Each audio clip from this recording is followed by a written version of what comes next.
Hello, ẹ̀yin èèyàn mi. Ẹ kú déédéé wò yí o. A kú etí ìtẹ́tí sí gbọ́ o. Ẹ ṣé gan-an ni bí ẹ ṣe ń tẹ́tí sí wa o. A máa rí yín bá o. Àwa la ó máa wá, ẹ̀yin la ó máa bá. Gbọ́ra Kristi. Àánú Ọlọ́run á wà pẹ̀lú wa títí láéláé. Àmín. Bẹ́ẹ̀ ni. Ọ̀rọ̀ reunion yẹn Kábíyèsí àti Naomi. Wọ́n bá ní Reverend Esther Ajayi ní Kábíyèsí invite pé kó wá reunion, kó wá pray fún wọn ní palace. Wọ́n á kọ́kọ́ ṣe ìyẹn kan tó ṣe ceremony. So bí Reverend Esther Ajayi ṣe wá sí palace Ọ̀jájá láti wá ṣe prayer fún reunion Kábíyèsí àti ìyàwó ẹ̀ Ṣílẹ̀kùnọlá Naomi. Bẹ́ẹ̀ ni wọ́n ní bí Esther ṣe dé Reverend Esther. Ní tẹ́ ẹ bá gbàgbé ṣe mọ̀ pé a sọ fún wa pé ó ní wedding gown, very powerful, beautiful, expensive wedding gown tí Kábíyèsí rà fún Naomi gbà yẹn tọ́jọ́ rà kó tó di pé wọ́n ti nà di ọ̀dà àtúmọ̀ bẹ́ẹ̀ tí wọ́n sọ pé àwọn máa ṣe bẹ́ẹ̀ tí wọ́n wá ṣe ń gbà yẹn. So àṣé gbogbo nǹkan ó lásìkò tí Ọlọ́run dá. Wọ́n ní bí Reverend Esther ṣe wá sí ààfin láti wá ṣe prayer yẹn. Wọ́n ní bí Naomi ṣe wá lọ wọ powerful wedding gown yẹn. Wọ́n ní àwọn tó wà níbẹ̀ wá pé àwọn few people. Àwọn ẹ̀gbọ́n Kábíyèsí wà níbẹ̀, àwọn tó obìnrin àtàwọn ọkùnrin àti gbogbo àwọn people wọ̀nyẹn. Ṣé ẹ mọ̀ pé kò sí nǹkan tó fẹ́ ṣe láàfin? Àwọn èèyàn no how kì í ṣe bòńkẹ́lẹ́ mọ́. Wọ́n people or the other gbogbo wọn máa wọ, even àwọn olórí náà. Wọ́n ní wọ́n sọ pé lórí wọn ò ní sọ fún wọn.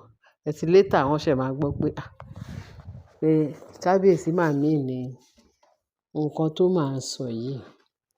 Pẹ̀lú bójú wọn ṣe ń rí rádaràda ní ààfin yẹn, ìyẹn àwọn olórí gbáàtú ẹ̀yọ̀. Àwọn olórí tó jẹ́ pé wọn ò fún wọn lólórí. Wọ́n sá fi ọkàn wọn lẹ̀, wọ́n dẹ̀ wá ń jẹ́ olórí ní ààfin. Ṣé Kábíyèsí fún wọn lólórí ni?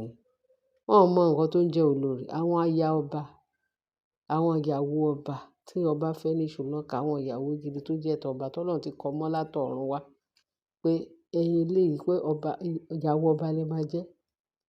Wọ́n dẹ̀ máa gbé iyì ọba yẹn sí wọn lára láti ọ̀run wá. Wọn kàn dédé yàn láti ayé yìí.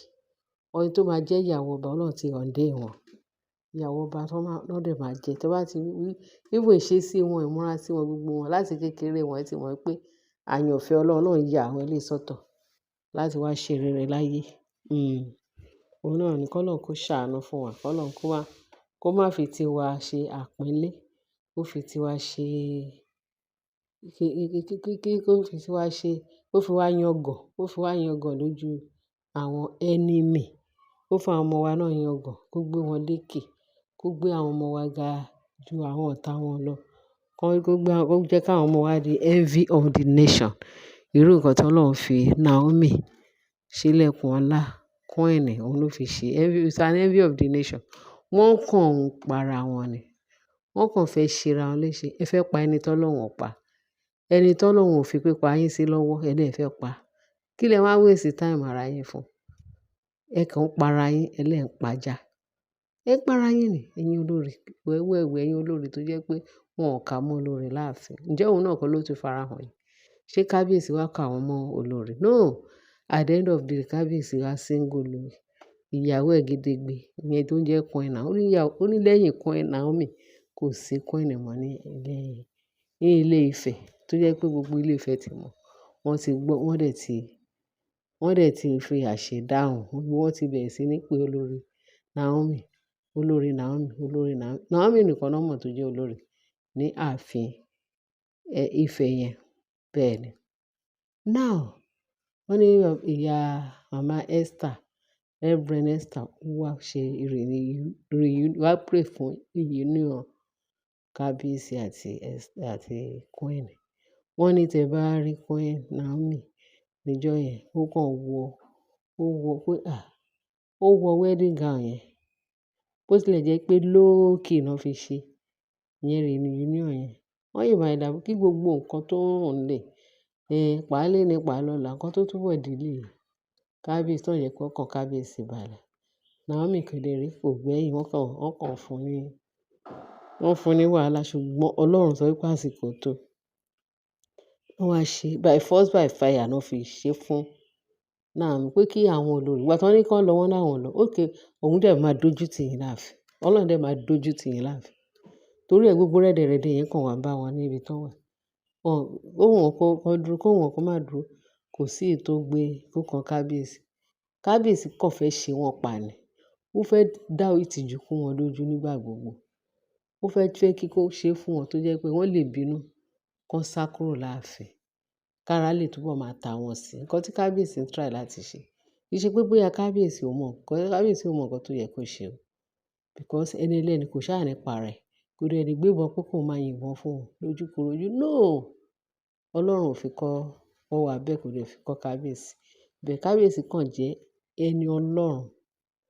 Ẹni Ọlọ́run tọ́lọ́run wá sáyé láti wá ṣe lógo. Òun ni kábíyèsí.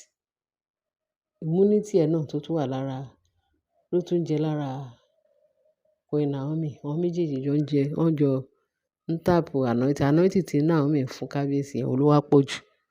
Bẹ́ẹ̀ ni. So, nǹkan tá à ń sọ, ká má fọ̀rọ̀ gùn. Ẹ wo bí Esther Ajayi, Reverend wa, bó ṣe dé, wọ́n dẹ̀ reunion. Wọ́n ní tẹ bá rí, wọ́n dẹ̀ ṣe prayer yẹn, wọ́n dẹ̀ ṣe gbogbo ẹ̀. Ọlọ́run ti wá gbàkóso. Wọ́n ní àwọn ẹ̀gbọ́n kábíyèsí, gbogbo wọn wà níbẹ̀. Gbogbo àwọn olólùfẹ́ kábíyèsí wọ́n wà níbẹ̀. Wọ́n ní tẹ bá rí ayọ̀ náà, Queen Naomi níjọ́ yẹn pé, ó mà lágbára, àṣẹ-ìwọ ni o. Torí wọ́n announce pé wọ́n fẹ́ ṣe reunion. But ìjọ tí Esther, sídà kò jẹ́ pa ìjẹta Esther dẹ̀ wá dé. Bàbá àná, wọ́n ṣà ní wọ́n ti ṣe reunion yẹn ní ààfin. So, bọ́n ṣe wá ṣe reunion yẹn, wọ́n nígbà tí wọ́n ní gbogbo àwọn olórí tó wà láàfin, wọ́n wà disappointed. Kábíyèsí bá ayé wọn jẹ́. Kábíyèsí ṣe fún wọn pé àníṣe, ṣé ẹlẹ́ẹ̀ni kúrò lẹ́rọ̀, ẹ máa kúrò lélẹ̀. Because gbogbo ìtẹ́ ń ṣe yìí, ìyẹn ò gan kò tí ẹ wá rán kábíyèsí, kò disturb kábíyèsí pé kí kábíyèsí máa continue ṣe nǹkan rere tó fẹ́ ṣe. Wọ́n fẹ́ wọn kọ̀, kábíyèsí ń ṣe nǹkan rere, nǹkan tó fẹ́ ṣe. A dẹ̀ dúpẹ́ lọ́dọ̀ Ọlọ́run tó fún Naomi ní encouragement, tó back ẹ̀ lẹ́yìn, tó gbé wọ̀ bí ìbọn, tó ṣe láyàlé pé kò sí nǹkan tó ń bọ̀ lókè tí ilẹ̀ ò gbà. Queen Naomi, wọ́n ní tẹ́kún bá pẹ́ dálẹ̀ kan pé ayọ̀ ń bọ̀ lówùúrọ̀. Ṣé ẹ rí bí Queen Naomi ṣe wà yẹn? Agbára Ọlọ́run kò ṣe ordinary somebody. Àkàndá ẹnìkan, èèyàn kan ni o. That lady, ẹni tó bá rí Naomi, ó máa fi irú ọlá tí Naomi máa tọrọ. Torí Ọlọ́run rí lè fún ní àyà, ó fún ní ẹ̀mí, ó fún ní ẹ̀mí agbára àti inú tó yè kooro. Òun ni Ọlọ́run. Nǹkan kò ń ṣèkì. Kò sí nǹkan kan tó ṣèkì ọmọ yẹn. Àfi tó bá kàn wá tọ́ díẹ̀ ló kàn máa ká sunkún sọ́lọ́run lọ́run. Nígbà tó bá sunkún sọ́lọ́run lọ́run, Ọlọ́run á dẹ̀ tún wá gbé ìrànlọ́wọ́ ńlá dìde. Ó kàn rí bẹ́ẹ̀ ni. Gbogbo ẹ̀ máa tó palẹ̀ mọ́ kúrò. Ọ̀rọ̀ ìtàn ni Naomi yìí máa fi ṣe. Tógo bá jẹ́ tọ́lọ́run ní gbogbo nǹkan tó ń lọ. Omi kan ò lè mí. Àrùn ní gbèdè. Àìsàn ní ṣe òun àtàwọn ọmọ ẹ̀. Kíkú kan kò lè pa lára, kò lè dọ́dọ̀ ẹ̀. Torí Ọlọ́run ti yàn án fẹ́, ó ti gbé dúró. Ó ti rì bọnú ẹ̀jẹ̀ Jésù. Ẹni tó ti wà nínú ẹ̀jẹ̀ Jésù, ta ní oṣó kan, ta làjẹ́ kan. Ta lẹ́lẹ́bọ lóògùn kan tó máa sọ pé òun fẹ́ tọwọ́ bọ inú ẹ̀jẹ̀ Jésù láti gbé aláàbò tọ́lọ́run fi síbẹ̀ láti gbé jáde. Ṣé ó possible? Ó fọjọ́ kejì ọjà. Ẹ̀yin èèyàn mi, kì í ṣe kékeré o, a ti dúpẹ́. inú wa dùn pé kábíyèsí ti ń gbé ìgbésẹ̀ o. Ó ti ń gbé ìgbésẹ̀ tó máa dùn àwọn ọ̀tá, tó máa pa wọ́n lára gidi gan. Tó jẹ́ pé pẹ̀lú nísìnyí ó yẹ kó ti sá kúrò láàfin. Torí wọn korofo lásán lẹ́ẹ̀kan rí wọn. Kábíyèsí ṣe ṣígè mẹ́tàlá fún wọn. Àwọn èèyàn wá ní kábíyèsí ó sọ bẹ́ẹ̀ kò lè ṣe bẹ́ẹ̀, ó wí bẹ́ẹ̀ ṣe bẹ́ẹ̀, kò ṣe bẹ́ẹ̀, kò ṣe kí ló yẹ kó ṣe bẹ́ẹ̀, kò ṣe. Ṣùgbọ́n ẹni ẹlẹ́ni gẹ́gẹ́ bí nǹkan tí mo ṣe sọ, ṣé ẹni ẹlẹ́ni fẹ́ pa wọ́n ẹ̀? Ẹ̀ẹ̀kan dúró ń bẹ̀ kó ju wọn máa rí rẹ́dẹ̀rẹ́dẹ́. Rẹ́dẹ̀rẹ́dẹ́ yẹn tó ń fi ìtorí ẹ̀ jókòó sáàfin, tó fẹ́ wọ́n rí, wọ́n dẹ̀ máa fojú wọn rí. Rẹ́dẹ̀rẹ́dẹ́ orí wọn ló máa, àwọn gangan náà ojú, Ọlọ́run máa dójú tì wọ́n. Rẹ́dẹ̀rẹ́dẹ́ yẹn wọ́n ò lè rí, wọ́n ò lè rí gbà lọ́dọ̀ Naomi o. Àwọn gangan lọ́lọ́run máa fi ṣe pàṣán. Wọ́n máa fi wọ́n ṣe pàṣán fúnra wọn bẹ́ẹ̀.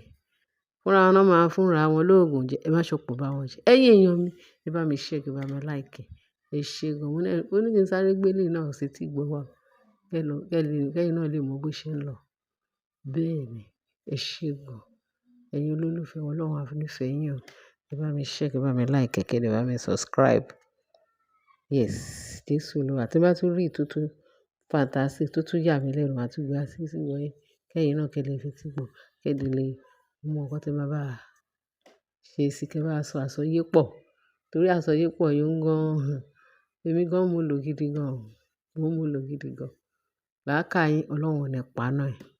Làákàyè àwa náà Ọlọ́run ò ní pa náà. A máa gbọ́ra wa yé pẹ̀lú etí ìgbọ́ ayọ̀ títí láyé àti láéláé. Amen. Bless you. Bye.